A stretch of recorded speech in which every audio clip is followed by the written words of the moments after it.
आप लोग? बढ़िया। सो बच्चा लोग, इसके पहले वाले लेक्चर में हमने एटॉमिक मास क्या होता है, कैसे उसको निकाला जाएगा, मॉलिक्यूलर मास कैसे निकालेंगे, ये सारी कहानी देखी थी।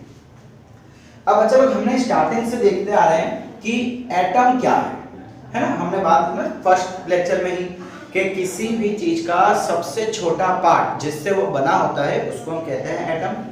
अच्छा, एटम दिखता कैसे है? देखो, बहुत सारे साइंटिस्ट आए, सबने अपनी अपनी एक कहानी दी। सबसे पहले आए जे थॉमसन। इन्होंने अपने बारे में बताया, मतलब अपनी एक कहानी दी कि एटम ऐसा ऐसा दिखता है, लेकिन इनका जो मॉडल था वो फेल हो गया। उसके बाद आए रुदरफोर्ड। रुदरफोर्ड एक साइंटिस्ट का नाम है। इन्होंने अपनी एक थियरी दी। इनकी थियरी काफी हद तक सही निकली, लेकिन उस थियरी में थोड़ी बहुत प्रॉब्लम थी। उस प्रॉब्लम को सुधारा। किसने सुधारा? बोर नाम के एक साइंटिस्ट ने। तो Rutherford atomic model, bore atomic model, ये सारी चीजें हम पढ़ेंगे चैप्टर नंबर 4 में। बट बेसिकली जो इन फाइनली सभी थियरीज को मिला के या सभी थियरीज के बाद में जो चीज फाइनल हुई और जो चीज सच में है वो ये है कि एटम दिखता कैसे है। बच्चा, एटम है ना, एक्चुअली एक स्फीयर है, एक बॉल जैसा है। बॉल होता है ना, क्रिकेट बॉल, वॉलीबॉल, फुटबॉल, वैसे बॉल जैसा है। उसके बीचों बीच एक ऐसी चीज प्रेजेंट है जो पूरे एटम को कंट्रोल करती है, एटम पे फोर्स लगाती है। उस चीज को हम कहते हैं न्यूक्लियस। जैसे आपके सेल के अंदर न्यूक्लियस होता है ना, वैसे ही एटम के अंदर भी सेंटर पे, एकदम सेंटर पे चीज होती है जिसको हम कहते हैं न्यूक्लियस। अब बेटा, न्यूक्लियस के अंदर दो छोटे छोटे पार्टिकल होते हैं। जैसे मिट्टी है ना, मिट्टी का एक कण, उससे भी बहुत गुना छोटा एक पार्टिकल है। एक को हम लिखते हैं P, एक को हम लिखते हैं N। P का मतलब होता है प्रोटॉन और N का मतलब होता है न्यूट्रॉन। ये बहुत ही छोटे छोटे पार्टिकल होते हैं, बहुत ही छोटे छोटे। अब प्रोटॉन का चार्ज होता है प्लस और न्यूट्रॉन जो है वो न्यूट्रल है। अब आप बोलेंगे सर ये चार्ज का मतलब क्या है? तो बेटा, चार्ज का मतलब समझ लो कि किसी भी पार्टिकल की एक ताकत। आप समझने के लिए ऐसा समझ सकते हैं कि कोई पार्टिकल है, उसकी एक खासियत है, उसकी एक ताकत है, वो उसको हम चार्ज कहते हैं। तो इसका पॉजिटिव चार्ज, देखो आपने पढ़ा था ना बैटरी में, पॉजिटिव चार्ज नेगेटिव चार्ज, बस ये वही चीज है। तो प्रोटॉन का चार्ज क्या होता है? पॉजिटिव। न्यूट्रॉन का चार्ज क्या होता है? न्यूट्रल। कोई चार्ज नहीं, ना माइनस ना प्लस, कुछ भी नहीं, न्यूट्रल। अब बच्चा, अगर सपोज करो कि ये एटम, पूरा एटम पॉजिटिवली चार्ज होता, किसकी वजह से पॉजिटिवली चार्ज होता, तो अगर मैं इसको छूता तो मुझे करंट लगता। मैं इसको छूंगा, वो चार्ज मेरे अंदर आएगा तो करंट लगेगा। बट देखो, मैं इसको छू रहा हूं, मुझे करंट नहीं लग रहा। मैं देखो घड़ी के बेल्ट को छू रहा हूं, मुझे करंट नहीं लग रहा। क्यों नहीं लग रहा? उसका रीजन है क्योंकि न्यूट्रॉन के आजू बाजू एक स्पेशल पार्टिकल है जो इसके आजू बाजू घूमते हैं और उसे हम कहते हैं इलेक्ट्रॉन। क्या कहते हैं? इलेक्ट्रॉन। और इलेक्ट्रॉन का जो चार्ज है वो होता है नेगेटिव। ठीक है, समझ आ रहा है? अब ये क्या करते हैं इलेक्ट्रॉन? इसके आजू बाजू रिवॉल्व करने लग जाते हैं। न्यूक्लियस के आजू बाजू घूमते रहते घूमते रहते घूमते रहते घूमते रहते। अब सबसे खास बात यह है कि जितने प्रोटॉन होंगे, number of proton is always equal to number of neutron, sorry electron. जितने प्रोटॉन होंगे उतने ही इलेक्ट्रॉन। इसका मतलब जितने पॉजिटिव चार्ज उतने ही नेगेटिव चार्ज। अब बेटा, अगर 10 पॉजिटिव है तो 10 नेगेटिव होंगे, मतलब पॉजिटिव नेगेटिव मिलके क्या हो जाएगा? 0। समझ आ रहा है? मतलब कोई भी सब्सटेंस इलेक्ट्रिकली न्यूट्रल होता है। Every substance is electrically neutral. आप किसी भी चीज को टच करो, आप दीवार को टच करो, आप अपने मोबाइल को टच करो, लैपटॉप को टच करो, करंट नहीं लगेगा। बिकॉज उन सभी के अंदर जितने प्रोटॉन हैं उतने ही न्यूट्रॉन हैं, इसीलिए चार्ज जीरो हो जाता है, ओवरऑल चार्ज जीरो। क्यों? मैंने एग्जांपल दिया भाई, इसके +10 तो इसका प्लस -10, सो +10 -10 जीरो, कोई चार्ज बचा ही नहीं। एंड बच्चा लोग, ये जो नंबर होते हैं ना, उसको हम कहते हैं एटॉमिक नंबर। मतलब जितने प्रोटॉन, अगर मान लो 10 प्रोटॉन है तो मैं बोलूंगा कि वो एटॉमिक नंबर है। जैसे कि एक, अगर मैं कार्बन की बात करूं तो बेटा कार्बन के पास एक मिनट 6, कार्बन का एटॉमिक नंबर होता है 6। कई बार आपको सुनने को मिलेगा आगे जाके कि कार्बन का एटॉमिक नंबर 6 है, ऑक्सीजन का एटॉमिक नंबर 8 है। तो ये क्या है? ये 6 और 8 क्या बता रहा है? ये बता रहा है कि कार्बन के अंदर 6 इलेक्ट्रॉन है। ये क्या बता रहा है? कि कार्बन के अंदर 6 इलेक्ट्रॉन है और 6 प्रोटॉन है। ये क्या बता रहा है? 8 का मतलब है कि इसके पास 8 इलेक्ट्रॉन है और साथ ही साथ 8 प्रोटॉन भी है। तो एटॉमिक नंबर की अगर मुझे डेफिनेशन लिखनी हो तो कैसे लिखेंगे?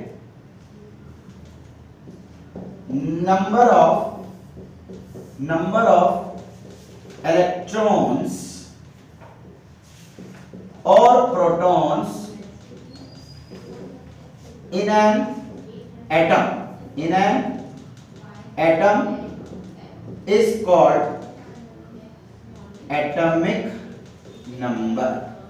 ये डेफिनेशन होती है एटॉमिक नंबर की। जितने भी इलेक्ट्रॉन या जितने भी प्रोटॉन किसी एटम के अंदर मौजूद है उसे हम क्या बोलते हैं? Atomic number. समझ आया यहां तक की कहानी? ओके, सो हमने अभी तक क्या देखा कि एटम क्या होता है, एटम के अंदर क्या क्या चीजें होती है और एटॉमिक नंबर का मतलब क्या है। अब बच्चा आगे हमें दो चीज के बारे में और जानकारी चाहिए। एक है आयन और दूसरा है वैलेंसी। ठीक है, चलो वैलेंसी से पहले हम देख लेंगे वैलेंस इलेक्ट्रॉन। ये भी और भी कुछ चीज की जानकारी चाहिए। चलो पहले हम बात करते हैं ऑर्बिट की। बेटा आपने ऑर्बिट वर्ड कहीं पे सुना हुआ है अभी तक? आई थिंक आपने बचपन में सुना होगा कि प्लैनेट्स सन के आजू बाजू रिवॉल्व करते हैं। जिस रास्ते पे वो चलते हैं उसे हम ऑर्बिट कहते हैं। सुन रखा है पहले ऐसा? बस ऐसा ही कुछ इसके अंदर भी है। हमने अभी क्या देखा था कि अगर ये न्यूक्लियस है तो इलेक्ट्रॉन इसके आजू बाजू रिवॉल्व कर रहे हैं, है क्या नहीं? तो इलेक्ट्रॉन जिस रास्ते पे रिवॉल्व कर रहे हैं, आई रिपीट, इलेक्ट्रॉन जिस रास्ते पे रिवॉल्व, तो इसे हम कहते हैं ऑर्बिट। अब अच्छा ऐसे कितने ऑर्बिट होंगे? मतलब देखो ऑर्बिट रियल में होता नहीं है, ऑर्बिट रियल में नहीं है, एक इमेजिनरी रास्ता है। मतलब ये जहां जहां चल रहा है ना वहां पे एक रास्ता हम इमेजिन कर रहे हैं, वैसा हम दिमाग में ड्रॉ कर रहे हैं। सो वो इमेजिनरी लाइन को हम बोल देंगे ऑर्बिट। सो डेफिनेशन क्या हो जाएगी इसके सेंस में? An imaginary path along which the electron move around the nucleus।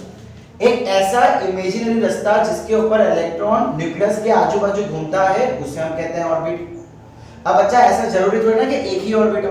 देखो अर्थ के सन के आजू बाजू पहले मर्क्यूरी घूम रहा है, फिर विनस घूम रहा है, फिर अर्थ घूम रहा है, फिर आगे दूसरे प्लैनेट्स घूम रहे हैं, है ना?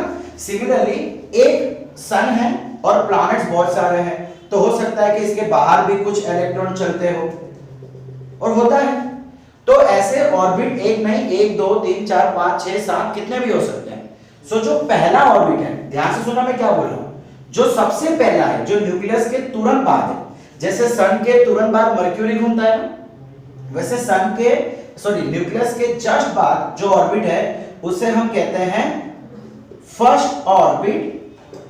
या तो फिर इसका एक और नाम दिया है बोर ने, बोर मतलब बोर होना नहीं, बोहर ने एक साइंटिस्ट है, तो एक और नाम दिया गया है केथ शेल। इसी ऑर्बिट को नाम दे दिया गया है के शेल। वैसे ही इसके बाद आने वाले ऑर्बिट को क्या नाम दे दिया? सेकंड ऑर्बिट, या तो फिर उसको नाम दे दिया गया एल शेल। दूसरा क्या नाम दिया गया इसको? L shell. देखो शेल का मतलब होता है खाली बॉल, जो आपका बॉल होता है ना, बॉल, रबड़ का बॉल जिसे हम क्रिकेट खेलते हैं, वो एक शेल कहलाता है। अब ना इसके बाद भी एक शेल होगा, उसको नाम दे दिया जाएगा या तो थर्ड ऑर्बिट या तो फिर के एल एम शेल। वैसे ही इसके बाद एक और आएगा जिसे हम फोर्थ ऑर्बिट बोलेंगे, या तो उसी को हम बोल देंगे एन शेल। ठीक है, तो बच्चा ये K shell, L shell, M shell. अब आपके चैप्टर नंबर 4 में एक टेबल देके रखा है जिसके अंदर के एलिमेंट है। अब आगे आपको समझ आ गया होगा कि के एलिमेंट एक्चुअली क्या है। के एलिमेंट और कुछ नहीं है, पहला ऑर्बिट, दूसरा ऑर्बिट, तीसरा ऑर्बिट, चौथा ऑर्बिट है, बस। अब बच्चा इसके अंदर ना हर एक ऑर्बिट की एक काबिलियत होती है, मतलब वो एक पर्टिकुलर नंबर ऑफ इलेक्ट्रॉन को ही अपने अंदर रख सकता है। देखो एज पर एग्जांपल आपके स्कूल में, आपके ट्यूशन में बेंचेस होती है, एक बेंच में मैक्सिमम 3 या मैक्सिमम 4 बच्चे बैठ सकते हैं, उसके बाद बैठ नहीं पाएंगे। चलो मैं छोटी बेंच लेता हूँ 3 बच्चों वाली। अब सपोज करो कि मेरे पास 15 बच्चे आ गए, मैं क्या करूंगा, 15 में से पहले 3 को पहले 3 बेंच पे बिठाऊंगा। अब जगह खत्म हो गई तो मैं क्या करूंगा, जो 4th, 5th और 6th पे जो बच्चे हैं, मतलब 4th नंबर पे, 5th नंबर पे, 6th नंबर पे, उनको सेकंड बेंच पे भेज दूंगा। वैसे ही 7th वाले को 3rd पे, 8th वाले को 3rd पे। मतलब जब तक 3rd बेंच नहीं भरेगी मैं 4th पे नहीं भेजूंगा, जब तक 1st नहीं भरेगी तब तक मैं 2nd पे नहीं भेजूंगा। वैसे ही ऑर्बिट का भी काम है। ऑर्बिट भी अपने अंदर एक लिमिटेड नंबर ऑफ इलेक्ट्रॉन्स को बिठा सकता है। 2 इलेक्ट्रॉन, 4 इलेक्ट्रॉन, 10 इलेक्ट्रॉन, लिमिटेड ही होंगे। कौन सा ऑर्बिट कितने इलेक्ट्रॉन को बिठा सकता है उसके लिए एक फॉर्मूला है। Formula of number of electrons that can B accommodated in an orbit, वो फॉर्मूला है 2n², जहां पे n का मतलब है नंबर ऑफ ऑर्बिट। अब इसका मतलब क्या है, आओ देखते हैं। चलो पहले हम चेक करते हैं कि फर्स्ट ऑर्बिट में यानी कि के शेल में मैक्सिमम कितने इलेक्ट्रॉन आ सकते हैं। देखो मैं बोल रहा हूं आ सकते हैं, मैं ऐसे नहीं बोल रहा हूं कि आएंगे ही आएंगे। अब अगर 15 बच्चों में से, चलो एक काम करो, छोड़ दो, 6 बच्चों में से 5 ही बच्चे आए तो मेरी पहली बेंच भर जाएगी लेकिन दूसरी बेंच नहीं भरेगी। एक बेंच पे 3 ही बच्चे बैठ सकते हैं, सो 5 में से 3 को मैंने पहले पे बिठा दिया, बाकी 2 को मैंने सेकंड पे बिठा दिया। तो मैक्सिमम 3 बैठ सकते हैं, बट ऐसा जरूरी नहीं है कि 3 ही बैठेंगे। जैसे कि इस समय मेरे सामने कुछ बच्चे बैठे हुए हैं तो वो फर्स्ट बेंच पे सिर्फ 2 है और सेकंड पे सिर्फ 1 है, जबकि कैपेसिटी है 3 बच्चों की, बट बैठे पे सिर्फ 2 या सिर्फ 1 है। मतलब मैक्सिमम पॉसिबिलिटी और एक्चुअल में फर्क होगा। तो अगर मैं फर्स्ट ऑर्बिट की बात करूं तो बेटा फर्स्ट ऑर्बिट मैक्सिमम कितने इलेक्ट्रॉन अपने साथ ले सकता है, 2n²। n के बदले हमने क्या कर दिया, नंबर ऑफ ऑर्बिट रख दिया। इसकी वैल्यू क्या आएगी, 1 का स्क्वायर 1, 2 1 2, यानी पहला ऑर्बिट मैक्सिमम 2 ही इलेक्ट्रॉन अपने अंदर रख सकता है। कितना, 2 ही रख सकता है मैक्सिमम। सेकेंड ऑर्बिट कितना रखेगा, n की जगह पे 2 रख दो। देखो n का मतलब कौन से ऑर्बिट के बारे में हमको देखना है, सेकेंड ऑर्बिट के बारे में, तो n की जगह पे 2 रख दो। सो यहाँ पे क्या हो जाएगा, 2 इंटू 2 का स्क्वायर 4, 4 2 8, मतलब सेकेंड ऑर्बिट में मैक्सिमम 8 इलेक्ट्रॉन आ सकते हैं। 8 से ज्यादा नहीं आ सकते, 8 से कम आ सकते हैं, 6 आ सकते हैं, 5 आ सकते हैं, 1 आ सकता है, लेकिन 9 नहीं आएंगे, 10 नहीं आएंगे। समझ आ रहा है। वैसे ही अगर मैं थर्ड ऑर्बिट की बात करूं, सो थर्ड ऑर्बिट में कितने आएंगे, 2n², 3 का स्क्वायर 9 इंटू 2 18, यानी कि थर्ड ऑर्बिट में मैक्सिमम 18 इलेक्ट्रॉन हम रख सकते हैं। एंड लास्टली अगर मैं फोर्थ ऑर्बिट की बात करूं, सो 2 इंटू 4 स्क्वायर 4 का स्क्वायर 16 इंटू 2, 16 2 जा 32। सो फोर्थ ऑर्बिट में मैक्सिमम से मैक्सिमम 32 इलेक्ट्रॉन आ सकते हैं और कोई भी। सो अगर मैं आपको बोल दूं 10th orbit, 5th orbit, 7th orbit, कोई भी ऑर्बिट दूं तो इस तरीके से आप मैक्सिमम नंबर ऑफ इलेक्ट्रॉन वहां के लिए निकाल सकते हो। समझ आ रहा है मैं क्या बोल रहा हूं? ओके, सो बच्चा लोग अब ऑर्बिट के बारे में कंप्लीट डिटेल लेने के बाद अब हम नेक्स्ट पढ़ लेते हैं इलेक्ट्रॉनिक कॉन्फ़िगरेशन।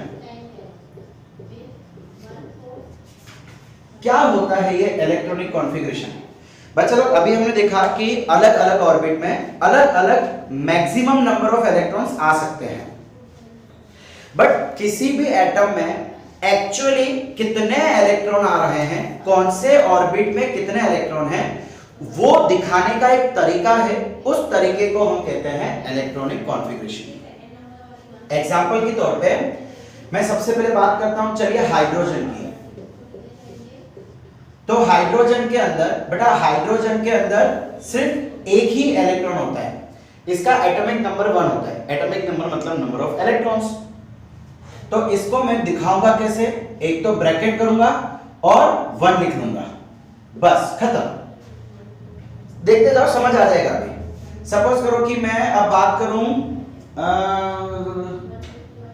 एल्यूमिनियम की। चलो एल्यूमिनियम को बाद में देखते हैं, पहले हम देखते हैं चलिए ऑक्सीजन। ऑक्सीजन के अंदर बेटा 8 इलेक्ट्रॉन्स होते हैं। कितने? 8 इलेक्ट्रॉन्स। तो मैं कैसे दिखाऊंगा? अब देखो, सबसे पहले फर्स्ट ऑर्बिट। फर्स्ट ऑर्बिट में कितने इलेक्ट्रॉन्स आ सकते हैं? 2। तो इसमें से 2 डाल दो आप फर्स्ट ऑर्बिट में। कितने बचे? 8 में से 2 यहां चले गए, कितने रिमेनिंग है? 6। तो बाकी के 6 यहां आ जाएंगे, यानी ये हो गया फर्स्ट ऑर्बिट, ये हो गया सेकंड ऑर्बिट। बस ये दिखाने का तरीका है, ऐसे दिखाया जाएगा 2 6। ये है इलेक्ट्रॉनिक कॉन्फ़िगरेशन। पहले ऑर्बिट में 2, दूसरे ऑर्बिट में 6। अब अगर मैं बात करूं सोडियम की, सोडियम का एटॉमिक नंबर होता है 11। तो इसकी कॉन्फ़िगरेशन कैसे रहेगी? पहला ऑर्बिट, पहले ऑर्बिट में बचा 2 ही आ सकते हैं, 2 से ज्यादा नहीं। सो ये 2, 11 में से 2 चले गए, कितने बचे? 9। कितने बचे? 9 इलेक्ट्रॉन्स। अब सेकंड ऑर्बिट में कितने आ सकते हैं? मैक्सिमम 8। हमने देखा था अभी अभी, सेकंड में मैक्सिमम 8 इलेक्ट्रॉन आ सकते हैं। तो इन 9 में से 8 को यहां डाल दो और बाकी रिमेनिंग कितने बचे? 1, वो 1 यहां आ जाए। सो ये हो गया इलेक्ट्रॉनिक कॉन्फ़िगरेशन। सिमिलरली अब अगर मुझे देना है आर्गन का, आर्गन एक गैस है, उसके अंदर 18 इलेक्ट्रॉन्स होते हैं। इसकी मुझे अगर कॉन्फ़िगरेशन बताना है तो 2 8 8। समझ आ रहा है? 2 8 8। देखो 2 + 8 10, 10 + 8 18। पहले में मैक्सिमम 2 आएंगे। इस समय पहले में 1 आ रहा था, क्यों? अरे बेचारे के पास एक ही इलेक्ट्रॉन, तो एक ही आएगा ना, 2 है ही तो कहां से दूसरा कहां से लाएगा? यानी कि ऐसा जरूरी नहीं है कि ऑर्बिट पूरी तरीके से भरे हुए हो, ऑर्बिट हो सकता है खाली भी हो। जगह 2 की है लेकिन बैठा 1 ही है। यहाँ पे जगह 8 की है, बैठे 6 ही है। यहाँ पे जगह 8 की है, सॉरी 18 की है, बैठा 1 ही है। 17 जगह खाली है। सिमिलरली यहाँ पे 18 की जगह है, 8 ही बैठे हैं। समझ आ रहा है? सो इस तरीके से आप कोई भी एटम की कॉन्फ़िगरेशन लिख सकते हो। अब अंदर की बात मैं आपको बताऊं तो बेटा, आप उन एटम्स की कॉन्फ़िगरेशन इस तरीके से लिख सकते हो जिसका एटॉमिक नंबर 1 to 18 होता है। 18 से आगे वालों की कॉन्फ़िगरेशन का तरीका अलग है जो फिलहाल आपके सिलेबस में नहीं है। सो इसलिए हम वो पार्ट अभी नहीं छेड़ेंगे। तो ये कॉन्फ़िगरेशन इस तरीके से दी जाएगी, कहां से कहां तक? जिसका एटॉमिक नंबर 1 से 18 है वहां तक। ये पूरे का टेबल अभी हम देखेंगे। ठीक है? ओके, चलिए इलेक्ट्रॉनिक कॉन्फ़िगरेशन क्लियर यहां पे। अब हम बात करते हैं आयंस की। आयंस क्या होता है? अब बेटा एटम की है ना एक खासियत है, एक उसकी आदत है, या तो वो अपने इलेक्ट्रॉन दे देगा या तो किसी और के इलेक्ट्रॉन ले लेगा। देखो अब एक बात सुनो, मेरे अंदर दिल है, आपके अंदर भी दिल है। मेरे अंदर का दिल जिस तरीके से दिखता है उसी तरीके से आपके अंदर का भी दिल दिखेगा। ऐसा तो नहीं ना कि आपका दिल कुछ अलग अलग बना हुआ है, मेरा दिल अलग बना है, मेरा लोखंड का बना है, आपका प्लास्टिक का बना है, ऐसा कुछ है नहीं ना, सबका सेम है। हार्ट जैसे जैसे मेरा हार्ट काम कर रहा है वैसे आपका हार्ट भी काम कर रहा है। सिमिलरली एटम कोई भी हो, कोई भी एटम हो, इलेक्ट्रॉन तो इलेक्ट्रॉन है, चाहे इसके इलेक्ट्रॉन हो चाहे इसके इलेक्ट्रॉन हो, उससे कोई फर्क नहीं पड़ता। तो होगा क्या कि जब एक एटम दूसरे एटम के साथ रिएक्ट होता है ना, तो वो इलेक्ट्रॉन लेन देन करते हैं। क्या करते हैं? इलेक्ट्रॉन या तो लेते हैं या तो देते हैं। अब इलेक्ट्रॉन लेने या देने के बाद उनके ऊपर चार्ज आ जाता है। जैसे कि अब ऑक्सीजन की आदत है कि वो 2 इलेक्ट्रॉन ले सकता है, दे नहीं पाएगा। मैं आपको बताऊंगा कि कौन सा दे सकता है, कौन सा ले सकता है, कितना दे सकता है, सब बताऊंगा मैं आपको। सो फिलहाल आयंस देखो, ऑक्सीजन के पास 6 इलेक्ट्रॉन है, उसकी आदत है कि वो 2 इलेक्ट्रॉन ले सकता है, कितना ले, और जो इलेक्ट्रॉन लेते हैं उसको हम फिर ऐसे लिखते हैं O-2, लेने वाले नेगेटिव, देने वाले पॉजिटिव। अब इसमें हाइड्रोजन की बात करूं तो बेटा हाइड्रोजन 1 इलेक्ट्रॉन दे देगा, एक उसकी आदत है 1 इलेक्ट्रॉन देने की। सो जब वो 1 इलेक्ट्रॉन दे देगा तो वो +1 बनाएगा, ये ऑक्सीजन -2 बनाएगा। जो लेते हैं वो माइनस, जो देते हैं वो प्लस। तो मैं अब ऐसे लिखूंगा H1+। तो ये जो है ना, इनको हम आयंस कहते हैं।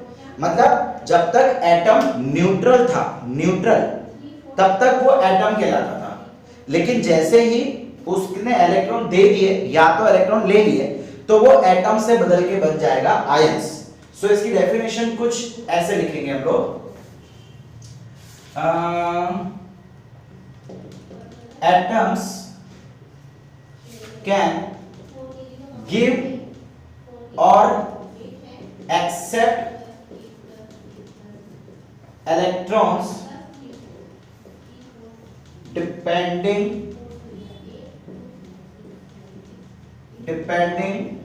on their valency। बच्चा ये वैलेंसी क्या होता है अभी हम डिस्कस करते हैं अगले 5 मिनट में। Depending on their valency two form ions. समझ आया? एटम शुरुआत में एटम था।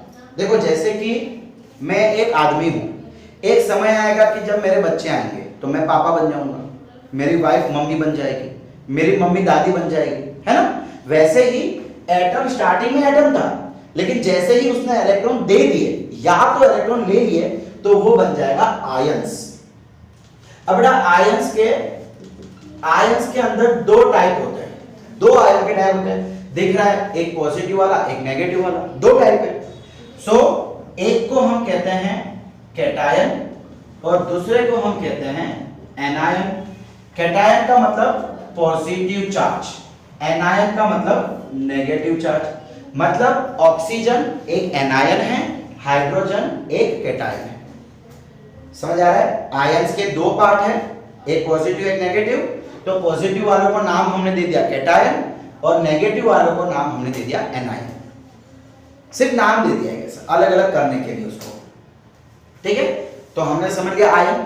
अब प्रॉब्लम ये है, मेरे दिमाग में क्वेश्चन आ रहा है कि यार ये क्यों इलेक्ट्रॉन देंगे, क्यों इलेक्ट्रॉन देंगे, क्या इनको शौक आ रहा है भाई इलेक्ट्रॉन देने या लेने के लिए? तो बच्चा अब यहाँ देखो ये जो एटम्स है ना, ये मोस्टली सारे एटम्स अनस्टेबल होते हैं। अनस्टेबल का मतलब है अनस्टेबल का मतलब है कि वो इलेक्ट्रॉन्स वाइब्रेट करते हैं, उनको किसी के साथ रिएक्ट करना है या तो उनको स्टेबल बनना है। देखो जैसे कि आपके क्लासरूम में टीचर नहीं है तो बच्चे सब आवाज कर रहे हैं, यहाँ जा रहे वहां जा रहे, ये कर रहे वो कर रहे, कागज फेंक रहे, तो हम बोलेंगे कि आपकी क्लास अभी अनस्टेबल है, एनर्जी मोड पे है। लेकिन जैसे टीचर क्लास में आ गई सब बच्चे चुप, एनर्जी खत्म, है ना? तो जब बच्चे बैठे हुए शांति से बैठे हुए उसको बोलेंगे स्टेबल, और जब बच्चे उथल पुथल कर रहे हैं तो उसको बोलते हैं अनस्टेबल। सिमिलरली कोई भी एटम 98% एटम जो है बेटा वो अनस्टेबल होते हैं, तो वो स्टेबल होने की कोशिश करते हैं और उस कोशिश में या तो वो इलेक्ट्रॉन दे देते हैं या तो वो इलेक्ट्रॉन ले लेते हैं। ठीक है, कौन देगा कौन लेगा अब वो देख लेते हैं। अब अच्छा सबसे पहले कौन देगा कौन लेगा, उसके लिए सबसे पहले हम देखते हैं वैलेंस इलेक्ट्रॉन। ये वैलेंस इलेक्ट्रॉन क्या होता है, ये काम करते हैं। वैलेंस इलेक्ट्रॉन से पहले हम देखते हैं वैलेंस ऑर्बिट।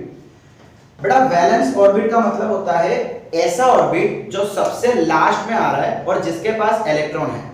जैसे कि इस केस में पहला ऑर्बिट वैलेंस बन जाएगा बिकॉज वो सबसे लास्ट में है।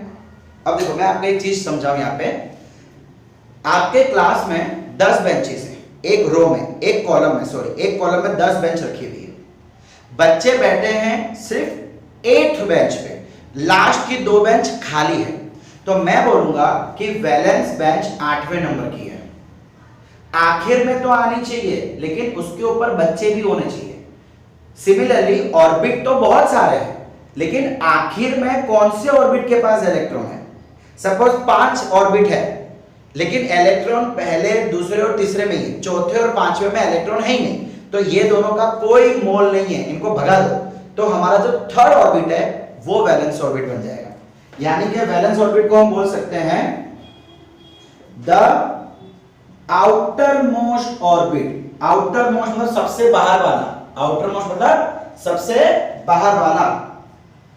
The outer most orbit that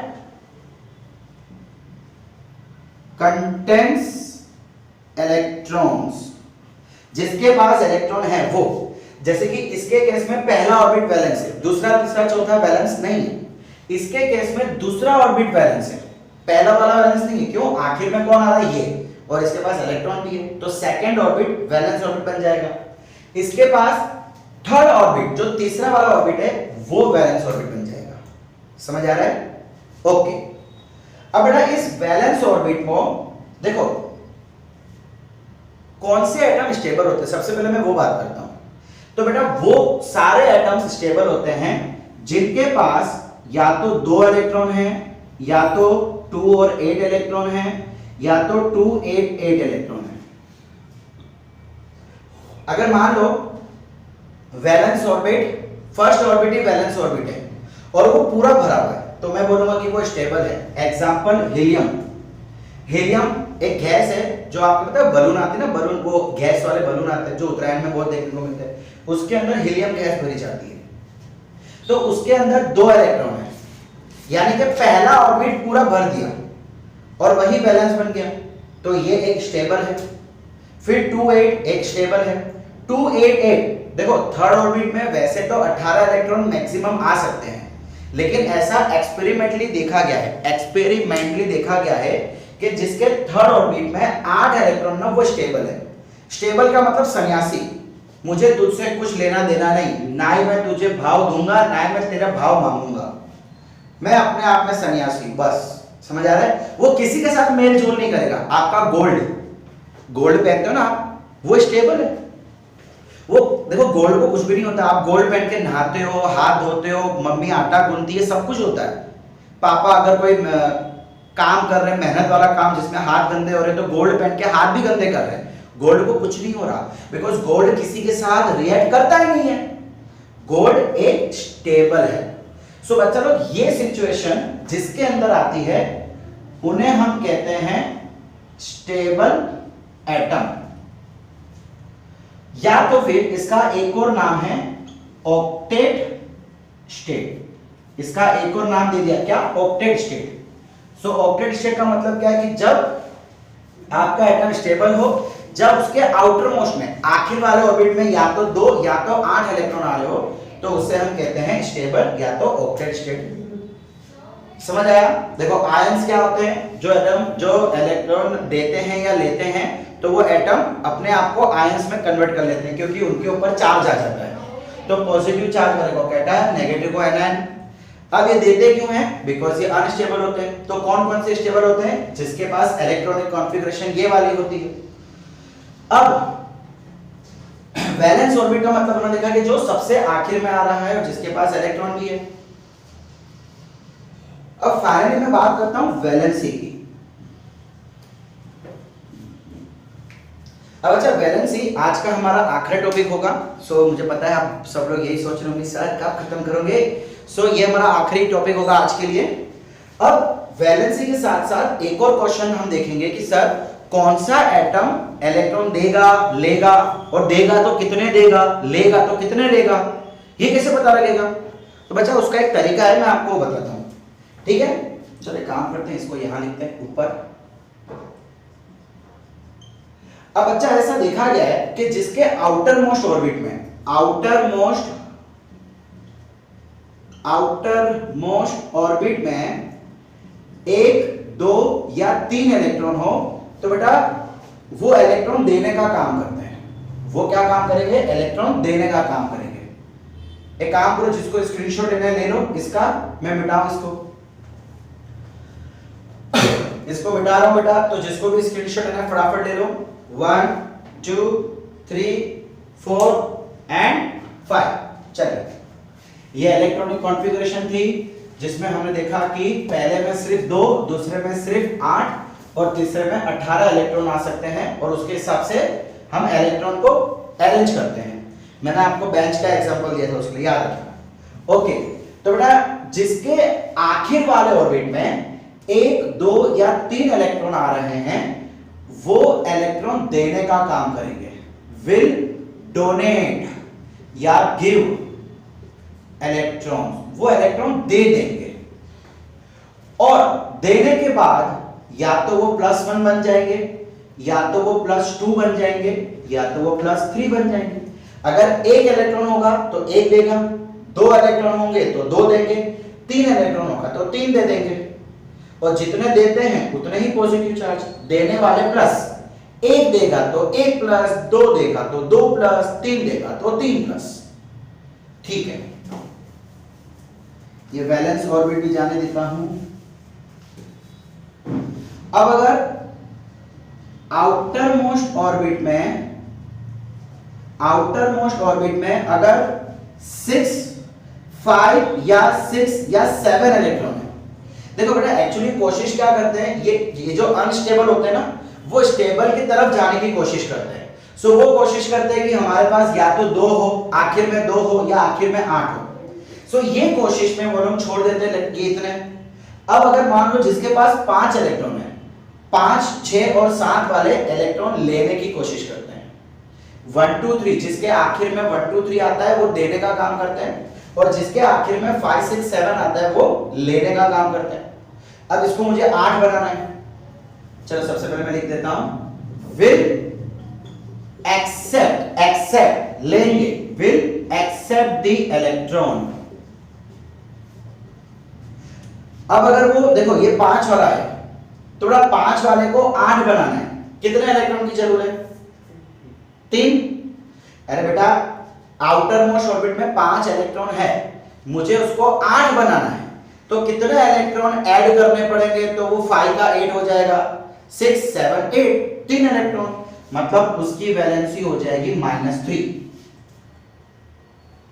similarly जिसके पास 6 इलेक्ट्रॉन होंगे उसको 8 तक पहुंचाना है, तो 6 से 8 पे जाने के लिए कितने की जरूरत है? 2, सो वो हो जाएगा -2। जिसके पास 7 है उसको एक ही इलेक्ट्रॉन चाहिए 8 पे जाने के लिए, तो उसका हो जाएगा -1। यानी 1 2 3 वाले पॉजिटिव बन जाते हैं देके, और 5 6 7 वाले नेगेटिव बन जाते हैं देके। अब बच्चा मैं बारी बात करता हूं 4। बेटा जिसके पास 4 इलेक्ट्रॉन होंगे, कितने? 4 इलेक्ट्रॉन, बेटा वो सन्यासी है, वो ना ही देगा वो ना ही लेगा, वो शेयर करेगा। क्या करेगा? शेयर करेगा। तो ये ना ही पॉजिटिव होते हैं ना ही नेगेटिव, ये न्यूट्रल होते हैं। क्या होते हैं? न्यूट्रल। ये देते भी नहीं है लेते भी नहीं है, देते भी नहीं है लेते भी नहीं है, अपने आप में सन्यासी। मतलब ये शेयर करते हैं, ये इंटरेक्शन करेंगे, सन्यासी नहीं होंगे, इंटरेक्शन करेंगे, बट देंगे या लेंगे नहीं, बांट के खाएंगे। भाई आधा मैं खाता हूं आधा तू खा, ऐसे बात करेंगे। इसको भी हम आगे आने वाले चैप्टर्स में 10th में समझेंगे। और जिसके पास 8 इलेक्ट्रॉन होते हैं, देखो हम बात कर रहे हैं 1 to 8 की, बिकॉज 8 आखिर में चाहिए ना। सो 1 2 3 हो गया, 4 हो गया, 5 6 7 हो गया। अब 8 की बात करते हैं, तो बेटा 8 वाले तो ऑक्टेट होते हैं, 8 वाले तो स्टेबल होते हैं या ऑक्टेट होते हैं, तो वो सन्यासी होते हैं। रियल सन्यासी ये है, ये तो बांट के खाएंगे, लेकिन ये ना ही बांटेंगे, ना ही देंगे, ना ही लेंगे, कुछ नहीं, कोई मोह माया नहीं है, फ्री, आजाद। समझ आ रहा है? तो बेटा इसको कहते हैं वैलेंसी, सॉरी इसको कहते हैं वैलेंसी। This is valency. तो वैलेंसी का अगर मुझे डेफिनेशन देना हो, number of electrons that can B बेटा ये आयंस को मिटा रहा हूं मैं, ठीक है,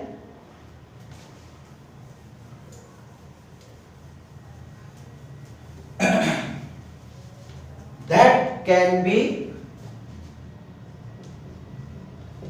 accepted or given to achieve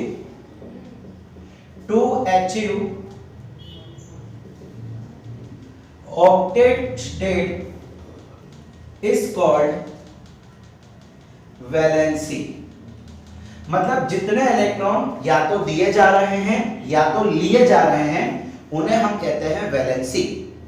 example के तौर पे हाइड्रोजन, बेटा हाइड्रोजन के पास सिर्फ एक इलेक्ट्रॉन होता है। नेक्स्ट लेक्चर में मैं आपको बताऊंगा कि हमें कैसे पता चलेगा किसके पास कितने इलेक्ट्रॉन है। ये सवाल का जवाब मैं आपको मेरे नेक्स्ट लेक्चर में बताऊंगा। हाइड्रोजन के पास एक इलेक्ट्रॉन है, जिसके पास एक होता है वो एक दे देगा, मतलब हाइड्रोजन की वैलेंसी हो जाएगी +1।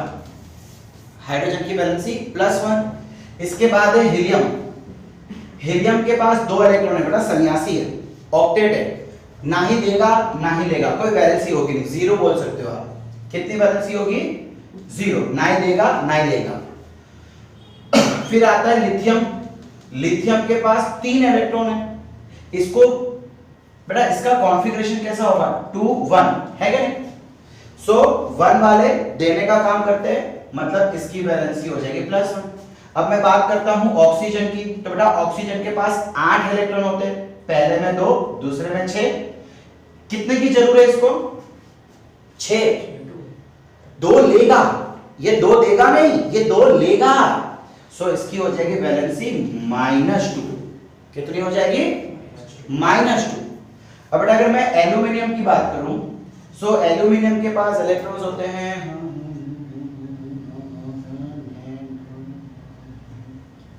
14 इलेक्ट्रॉन्स। कितने इलेक्ट्रॉन हैं? 14 इलेक्ट्रॉन्स हैं। इसकी कॉन्फ़िगरेशन कैसी होगी? 2 8 सॉरी 13 है, 14 नहीं 13 है, 2 8 3 2 8 3। तो बेटा 3 वाले तो दे देते, मतलब एल्यूमिनियम की वैलेंसी हो जाएगी +3।